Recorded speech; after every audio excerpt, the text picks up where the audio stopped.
UP और उत्तराखंड की खबरों के लिए एबीपी गंगा को सब्सक्राइब करें और बेल आइकन दबाएं। और अब एक बड़ी खबर आपको बता दें, इलाहाबाद हाईकोर्ट ने निर्वाचन आयोग से मांगा है जवाब। इस वक्त की एक अहम खबर हम आपको बता रहे हैं, इलाहाबाद हाईकोर्ट ने निर्वाचन आयोग से जवाब मांगा।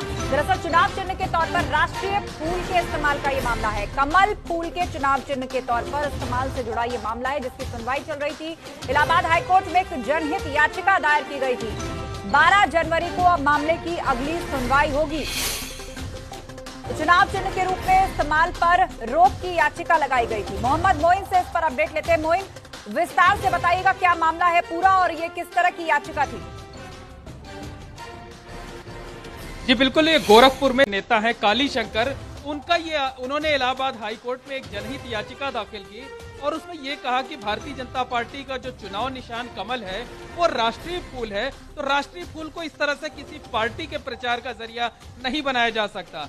इसके साथ साथ जो है दूसरी बात ये कही गई कि राजनीतिक दल अपने लोगों के साथ प्रचार करते हैं, जबकि निर्दलीयों को जो है वो अट्रेंडम, जब वो नामांकन कर लेते हैं, उनका नामांकन सही पाया जाता है, तब उनको चुनाव चिन्ह आवंटित किया जाता है। तो इसमें दो मांगे की गई थी कि एक तो राजनीतिक दलों के जो चुनाव चिन्ह है उन पर रोक लगाई जाए और दूसरा जो भारतीय जनता पार्टी का चुनाव निशान है कमल का फूल, जो कि एक राष्ट्रीय फूल है, उस पर जो है उसे जब्त कर लिया जाए। इलाहाबाद हाईकोर्ट ने सुनवाई करते हुए इस मामले में निर्वाचन आयोग से जवाब तलब किया है।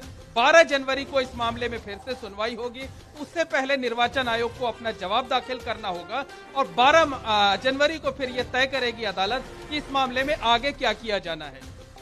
जी हाँ, बिल्कुल। अब 12 जनवरी की तारीख मुकर्रर की गई है और उस दिन ये साफ हो जाएगा कि अब आगे क्या रुख रहता है। लेकिन इससे पहले इलेक्शन कमीशन से जवाब मांगा है इलाहाबाद हाईकोर्ट ने। मोइन, आपसे ये भी जानना चाहेंगे कि क्या दरअसल किसी कैंडिडेट को ध्यान में रखकर ये याचिका दायर की गई थी?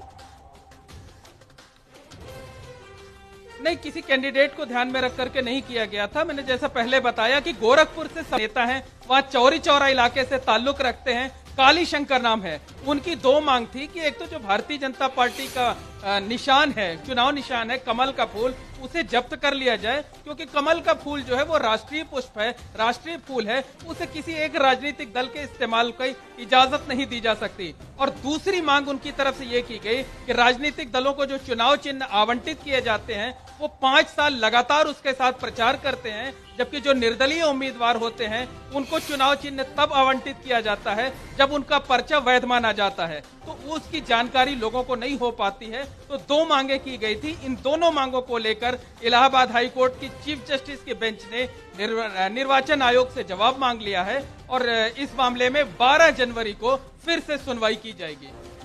बहुत शुक्रिया जानकारी के लिए मोइन। आप नजर बनाए रखिए, आगे भी हम आपसे अपडेट लेंगे। तो फिलहाल इलेक्शन कमीशन से जवाब मांगा है इलाहाबाद हाईकोर्ट ने और दलील ये दी गई कि जो निर्दलीय कैंडिडेट हैं उनको चुनाव चिन्ह इशू तब किया जाता है जब उनका नॉमिनेशन एक्सेप्ट हो जाता है। लेकिन राष्ट्रीय पार्टियां या बड़ी पार्टियां जो किसी ऐसे चिन्हों का इस्तेमाल कर रही है जो पहले से ही हमारी राष्ट्रीय चिन्हों की लिस्ट में शामिल है, तो इसलिए उनको इसे बतौर चुनाव चिन्ह इस्तेमाल करने की इजाजत नहीं मिलनी चाहिए। ये दो बड़ी बातें दलील के रूप में सामने रखी गई और इलाहाबाद हाईकोर्ट में ये जनहित याचिका दायर की गई। लेकिन अब मामले की अगली सुनवाई 12 जनवरी को होगी और उससे पहले इलाहाबाद हाईकोर्ट ने निर्वाचन आयोग से इस बाबत जवाब भी मांगा है। बीजेपी के चुनाव चिन्ह कमल को जब्त करने की भी मांग की गई और दलील ये दी गई कि कमल चूंकि राष्ट्रीय फूल है भारत का और इसीलिए किसी भी राष्ट्रीय चिन्ह को किसी पॉलिटिकल पार्टी द्वारा अपने प्रचार के लिए इस्तेमाल नहीं किया जा सकता और इसकी इजाजत नहीं मिलनी चाहिए। लिहाजा कमल के चिन्ह को जब्त करने और बतौर प्रचार इसको आगे रखने पर रोक लगाई जाए। लेकिन फिलहाल 12 जनवरी अब अगली तारीख मुकर्रर की गई है इस पूरे मामले की। करीब 1 महीने बाद इस पर सुनवाई होगी। इससे पहले इलाहाबाद हाईकोर्ट ने निर्वाचन आयोग से इस पर जवाब मांगा है। आप देख रहे हैं एबीपी गंगा, खबर आपकी, जुबान आपकी।